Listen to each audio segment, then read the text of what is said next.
4-1 advantage over the Continental Army. I mean, it's amazing. And this is where you see the interaction of decisions. Howe decides to culminate the campaign. He says, no more, no more. Even though on December 7th, 1776, the pursuing British Army was only 1 hour behind the Continental Army as it withdrew. You are listening to Historyman, the platform for historians, curators, and authors to tell their stories of the American Revolution, walk in the footsteps of heroes, and proclaim freedom reigns. On today's episode, we're fortunate to have Lieutenant Colonel U.S. Army retired ML Cavanaugh, the author of the new book, Who Wins Wars? Lessons in Leadership, Power, and Supreme Command from Washington, Grant, and Eisenhower. He has a PhD in International Relations from the University of Reading in the UK. So welcome, Lieutenant Colonel. I'm so excited to be here. Thank you so much. And by the way, call me Matt. Just let's simplify that. Too many damn titles. Call me Matt. Yep.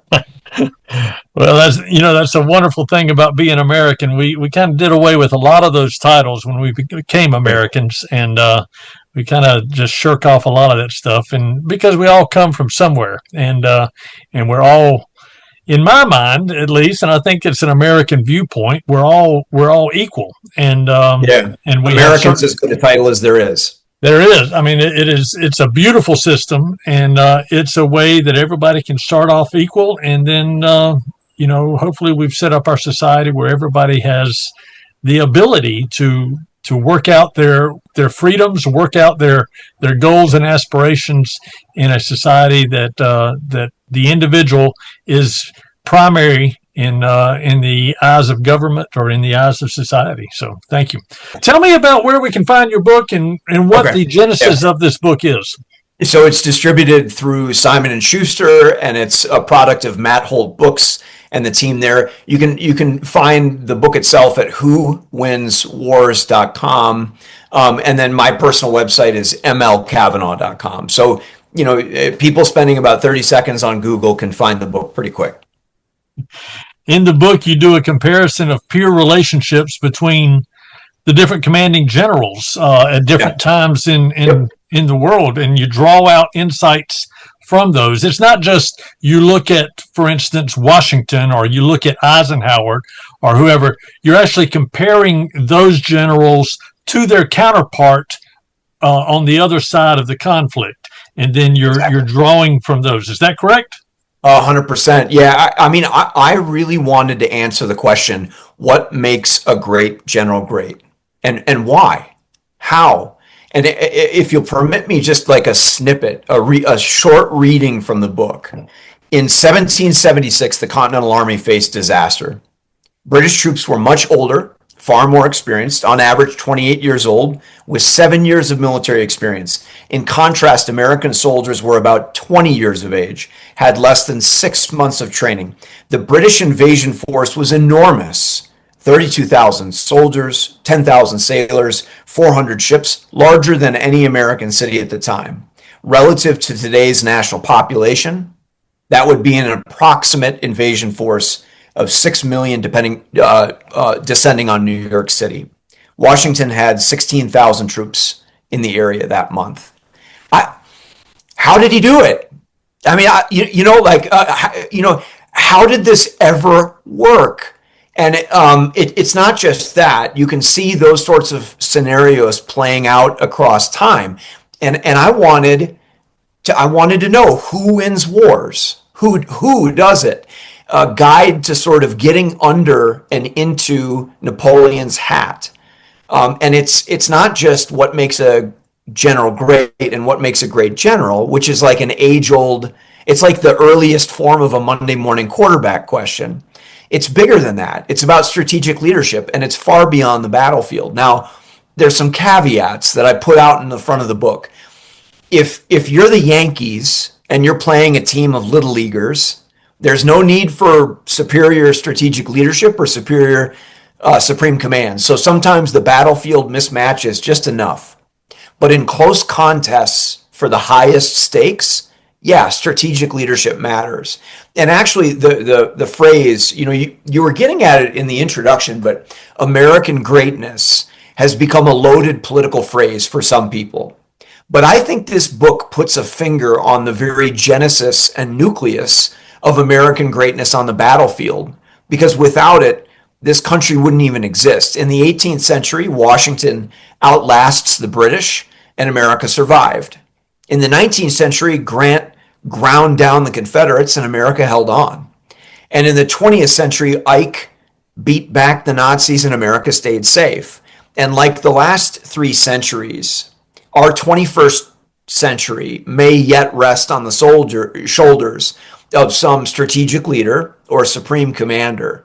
There may be no sort of strategic silver bullet, but I think this book has all the pieces of strategic buckshot. So I'm excited to share it with folks. Well, at Historyman, we try to stay within the genre of the Revolutionary War. And so you've dedicated about a third of this book just to General Washington. First off, is he deserving of the accolades that we've showered on him over the years? Yes. I mean, he may, I don't know if anyone's actually run the numbers on this, but he may have lost more battles than any general officer that led an American formation, but he won the war that mattered the most. And I think at a minimum, that shows the difference between being efficient and tactically good versus strategically superior. And I think, without a figure like George Washington, we're not here. I zoomed in. Let me tell you a little bit about how I thought about studying George Washington and evaluating how good he really was. Let me start by saying there's no such thing when you're looking at a supreme commander like Washington. Throw the word good or bad out the window. There's only superior or inferior, because they only matter really in relationship to the battlefield they're on and their opposing commander.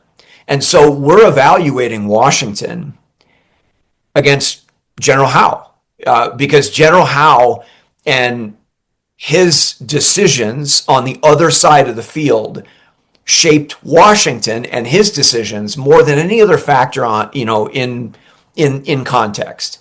And so what we're looking at is that interaction between the two of them. I can pick a fight here with Jeremy Black, for example, who's a historian of all battlefields, but he's also spent some time on the Revolutionary War. And when he gave a lecture once, he was asked the question how it was that Washington won, and he had a one-word answer: leadership. But the problem is both sides have leaders. Leadership is not sufficient. Superior leadership is what we're looking for. Superior leadership is what we're after. And so I'm trying to take those judgments on both sides of the field and then smash them together as objectively as we can through the historical record. And I think we can weigh and measure and see who comes out looking better. Well, give us an idea of General Howe and how his resume matched up to Washington's. I mean, he was so. I'm a career Army officer, and in the modern era, this would seem insane because we have such a lockstep career progression now. It's almost like you move up a ladder or a staircase. General Howe was selected over, I think, 119 other officers to lead this invasion and this fighting force. He was given more resources than he asked for, and he was given his brother to be the naval component commander. I mean, on some level, you can see why Washington in late 1775 calls Howe, quote, the most formidable enemy America has, because he was. I mean, there's this caricature of some of the British leadership as that they were the donkeys leading lions, right? That they were all boobs and idiots and not very intelligent. And the reality is, Howe earned his spurs and was a very competent commander and a thoughtful guy as well. And I found that to be the case in reading through his dispatches and his decisions and his memoranda. How did Howe prove his worth in the North? He certainly had a different viewpoint on Yeah, on how to accomplish the goals of the that's right. of putting down the rebellion. He had a different viewpoint on how to do that. So let's say in comparison to Clinton, for instance. Yes, 100%. Yep. And what you often have is on both sides, these supreme commanders, and then more broadly speaking, strategic leaders, you see a cycle that emerges. There's a challenge on the battlefield, right? Some decision needs to be made. And then all these options and choices are put in front of the commanders. And they act almost like funnels, decision funnels, because there's all these ideas out there and they have to flow through a funnel. And that funnel is the supreme commander. So it's General Howe and it's General Washington. And as you pointed out, General Clinton on the British side had a very different, much more aggressive viewpoint of how to fight and defeat the Continental Army and the rebels. And so, on the British side, they're looking to pacify the rebels. And then on Washington's side, on the Continental Army side, they're looking to preserve the army. They're looking to exhaust the British, right? And so what you can do is you can take those big strategic directions, and there's little decisions that fall under each one of those. So for General Howe, do we target cities or do we target Washington's army? Do we pursue diplomacy? And when do we terminate this campaign in the winter? And on Washington's side, through 1776 and into early 77, do we hold New York? And then when we've lost that first battle of Long Island, do we withdraw or do we stand and fight? And then lastly, when we do withdraw all the way back into New Jersey, do we counterattack or not? Do we attack Trenton and Princeton? And of course, everybody knows the story, but, those decisions interacted with the other on the other side of the field. And I think an objective observer can look at the historical record and say, yeah, Washington did better. He did. It's not just other military figures that have different opinions about certain decisions. So we just talked a moment ago about General Clinton wanting to be much, much, much, much more aggressive than General Howe, right? On the American side, you have Nathaniel Greene. So in early September of 1776, when it's clear, the Battle of Long Island has happened, the Americans have withdrawn, there's a decision to be made about whether to vacate New York City. And the Continental Congress is not providing specific direction or guidance, but previously had given general orders to hold New York. Amongst the other general officers under Washington, and he calls a council of war in early September, Nathaniel Greene is the most outspoken. Not only should we vacate New York, but we should burn it. So the Continental Congress has given orders basically to hold New York, and Washington's general officers are saying, no, we're leaving and we're burning it. And so Washington, this is the funnel that I'm talking about. Washington has all of these different options that are flowing into him, and he has to make a choice. And as he wrote in a dispatch on September 8th, 1776, on every side, there is a choice of difficulties. This is what we pay the Supreme Commander to do, right? He chooses a staged withdrawal out of New York and not to burn the city, both to demonstrate some bridge or faith or connection with the Continental Congress, but also as a political matter. If the Continental Army burned New York, would Philadelphia start to wonder if they were next? If it derived a military advantage, would we lose more than we gain from the action? And then by the same token, with General Greene and with the other Continental Army leadership, he did withdraw. He did leave the city as they desired. Now, of course, they kept getting beat on their way out. Like I said, Washington may be the losingest tactical general we've ever had, but he's the one that protected the country when it was in its crib at our birth.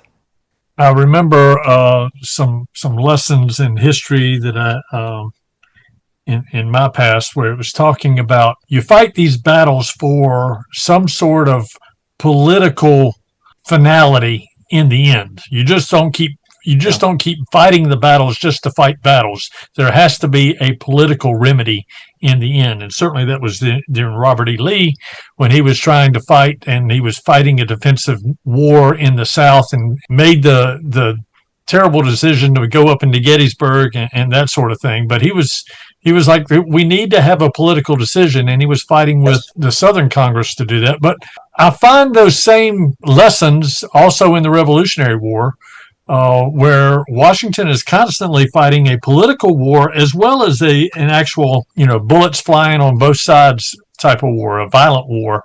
Are those the two theaters in your mind that makes a general great, that he's able to do that? Or is there another paradigm that I'm missing in that? No, you're dead on. And let me just, the philosopher of war, Karl von Clausewitz, described war in two different ways. War is an act of force to compel our enemy to do our will, and war is an act of policy. So there's a destructive part to it, but that destructiveness has to serve some political end. You want the world to change in some way in your favor. And you see it all the way through these different general officers that we're talking about, these different supreme commanders. They are not only exceptionally skilled at wielding the military instrument, but they're also understanding the political environment that they're in. So quite literally, one day before the world famous attack at Trenton, right? Before Washington counterattacks, you can imagine his mind is spinning, right? He's thinking about, it's like he's betting the farm, right? Because he had actually written a dispatch to his cousin and estate manager, Lund, Washington, saying, have my papers and personal effects packaged up just in case we lose, because I know the British are going to come for Mount Vernon. The day before this attack on December 24th, he writes what can only be described as a diplomatic letter to be delivered to several different Native American tribes to strike some fear into them so they will not band together with the British against the Continental Army. So he's even in a moment where you can easily imagine his head is spinning with the tactical fight, he's already thinking and is always thinking about the diplomatic side of this war. Yeah, it's really impressive. It is impressive that he had so many decisions to make on so many different fronts, and yet in that chaos, he found a way to attack the British at some of their weakest points in that campaign at Trenton and Princeton. Real quickly, tell us how that transpired, because he was going back and forth about whether or not he was actually going to have a chance to do anything, right? Yes. As far as making a blow against them, the militia, weren't they starting to go home, and he was having trouble keeping them in camp, and he was like, I need to make a blow. He had some pressure coming from Congress to make a blow, and he wasn't sure he would be able to find that moment, and then all of a sudden it kind of opened up for him. Tell us a little bit about how that transpired. So there's a reason why Thomas Paine, who was traveling with the Continental Army at this moment, wrote, "These are the times to try men's souls." So you wonder how it possibly could have come about. So let me just run you through the numbers for a moment. In late August, right before the Battle of Long Island, at the maximum height of the campaign, the Continental Army had about 19,000 effective soldiers. By November 28th, 2 months later, about 3,000 remained. And on landing in the colonies, the British had about 32,000 ground troops, excluding sailors at seas. And by the end of the year, there were 14,000 British troops pursuing Washington's 3,000. So the British had this period of time in late November through December where they had a 4-to-1 advantage, 4-to-1 advantage over the Continental Army. I mean, it's amazing. And this is where you see the interaction of decisions. Howe decides to culminate the campaign. He says, no more, no more. Even though on December 7th, 1776, the pursuing British Army was only 1 hour behind the Continental Army as it withdrew, right? So on December 8th or 9th, I can't remember the exact day, Howe decides to culminate the campaign. Washington consolidates every little scrap of force that he has remaining, right? And one of his best generals in the Continental Army is captured, a few days later, right? I mean, it's like Washington he's tied up in a bathtub and the water is rising. And this is where you really see that distinction. Howe terminates the campaign and Washington counterattacks. We'll never be able to fully understand what the triggers were in Washington's mind, but the closest we can come is there's artifacts of his thinking in his writing at the time, his contemporaneous notes. And you can see in late December in his dispatches the exact day that he decided to make that counterattack. And it's breathtaking because it's 250 years later right now, right? We're about to celebrate America's birthday. This was America in the crib, when America faced existential crisis and might not have survived. Even more so than during the Civil War, even more so than the growing threat from fascist Germany and Imperial Japan. And we were fortunate enough to have a truly superior strategic leader at the helm. We were very, very fortunate. And that guy was younger than I am. I mean, it really is impressive. He wasn't perfect, but he got the decisions better than his adversary, and that's exactly what we needed in the moment. Very good. We've reached a point in time in our episode where we ask all our guests this question, and I am sure you are going to come across real articulate on this, but what does freedom mean to you? Boy, this is a tough one. I just opened up the newspaper this morning and there was an ad for something called the Men's Liberty product. And it was a non-diaper alternative to incontinence. And, on some level, I guess that's sort of one definition of freedom, right? But when you ask that question, when I think about it, because I've listened to your show and I know you asked this of your guests, the real answer that every one of us should give is that's like asking what the meaning of life is.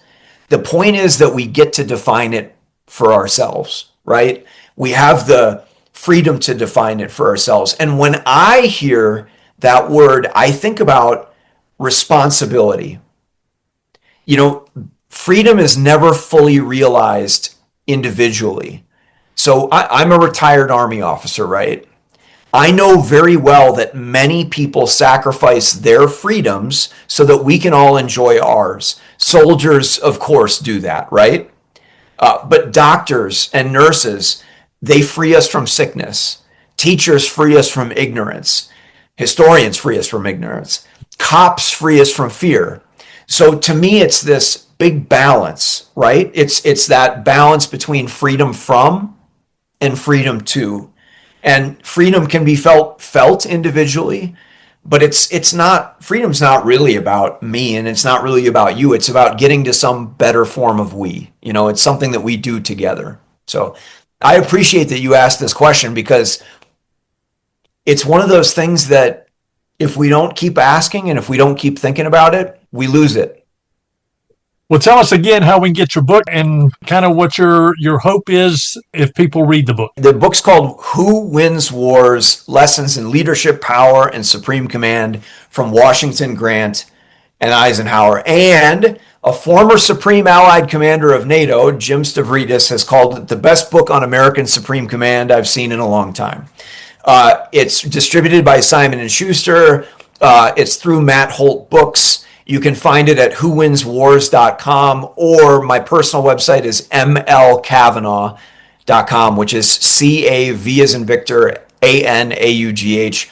I really hope that people can find something in this book. I tried to make it exactly what it is, a great set of stories about some really crucial moments in American history. It's almost like a 20,000 foot view of the conflicts, but you pull people back in to the minutia events that really make these things come alive. And I really enjoyed the book, and I think everyone will. So thank you so much for coming on board with Historyman. Thank you. This was so fun.